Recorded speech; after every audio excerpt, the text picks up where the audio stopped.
সেটাও কি আইনসঙ্গত কোনো? এবার আপনি ওরা যেই হোক, ওরা হয়তো আপনাদের সাথে কোনো বেনিয়ম করেছে বা কোনো নিয়ম মাফিক চলেনি। আপনি যে এই যে বাসগুলো, এই যে এখানে এগুলো ইমার্জেন্সি গাড়িগুলো এই যে আসছে, এমার্জেন্সি আমরা ছেড়ে দিচ্ছি, তো এমার্জেন্সি আমরা ছেড়ে দিচ্ছি। কেন গাড়িটা স্যার এমার্জেন্সি আমরা ছেড়ে দিচ্ছি।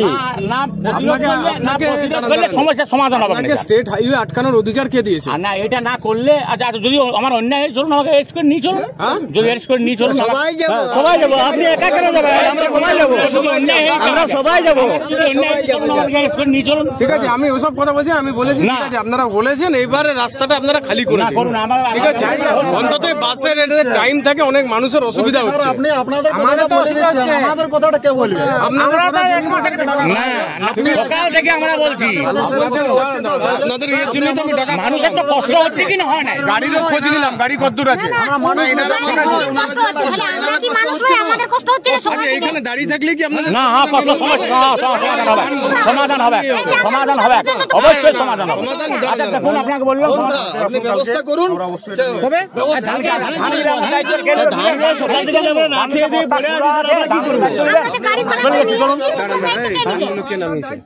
আমাদেরকে বস্তা খুলতে ওরা বলেছে, আমাদের ওরা আনতে বলেছে। হ্যাঁ বলেছে, এই দেখুন স্লিপ আছে তো, আমাদের স্লিপ আছে তো।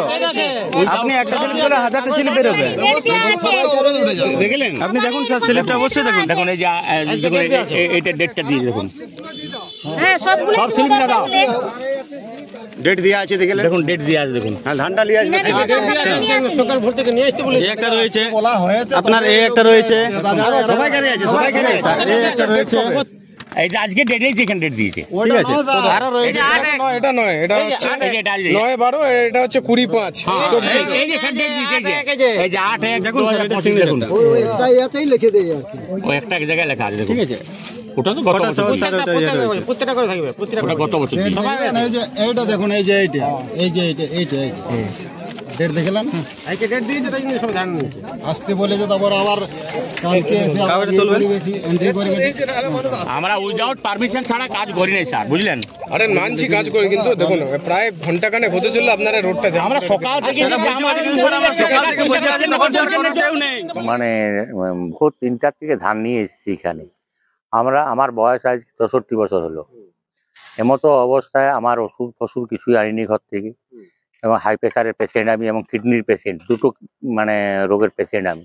আমাদেরকে সকাল থেকে আমরা বলছি যে গাড়ি এই আসছে, গাড়ি এই আসছে, তথাপি গাড়ি আমাদের আসে নাই, এবং আমাদেরকে সেরকম কোনো মিষ্টি কথা আমাদের কাছে নেই।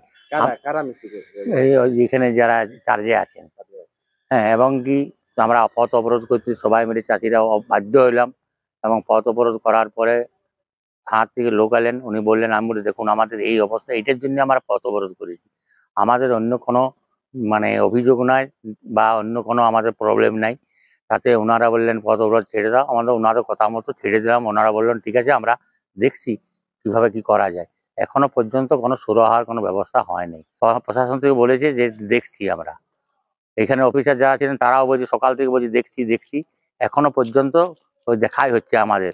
এমতো অবস্থা আমাদের, যাহাতে আমার চাষিদের, আমাদের মতন মূর্খ চাষি, অশিক্ষিত চাষিদের যাতে শুরু হয়, সেই জন্য আমরা সরকারের মহামান্য মুখ্যমন্ত্রীর কাছে আমরা আবেদন চাই। ভোর 3টার সময় আমার বাবার বয়স 86 বছর, এই আমার বাবার মতো আরো 47 জন চাষি আসছে ধান নিয়ে 3টা কি 3:30টার সময়, কিন্তু 2:30টা পর্যন্ত কোনো সুরাহা নাই, কোনো গাড়ি লাগে নাই, কোনো মিলের কোনো গাড়ি লাগে নাই। তাহলে আমরা বাধ্য হয়ে ইনচার্জকে বলতে এলাম যে স্যার দেখুন, আমরা এই মতো অবস্থায় কি করব, ভোর 3টার থেকে খালি পেটে আছি, খাবার দাবার নাই, বয়স্ক মানুষ। তখন বাধ্য হয়ে আমরা পথ অবরোধ করতে আমরা তখন বাধ্য হইলাম যে আমাদের তো কিছু তো একটা ব্যবস্থা করতে হয়। আমরা তো আর কোনো চুরিচারি করতেও আসিনি, আর কোনো কিছু করতেও আসিনি। আমরা শুধুমাত্র সরকার আমাদের ধান নিবে, আমরা সাধারণ জঙ্গল মহলের চাষি, সাধারণ ঘরের লোক, ধান দিতে আসি, কিন্তু এই জন্য আমাদেরকে এত হ্যারাস করছে, এই জন্য আমরা অবরোধ করেছিলাম। গাড়ি এখন আসে না, 3:30টা পর্যন্ত কোনো গাড়ি ঢোকে নাই। তারপর প্রশাসন বিভাগ আসছিল থানা থেকে, ওনারা বললেন যে আমরা দায়িত্ব নিচ্ছি, গাড়ি আসবে, ধান লোড হবে, আমরা পথ অবরোধ ছেড়ে দিলাম।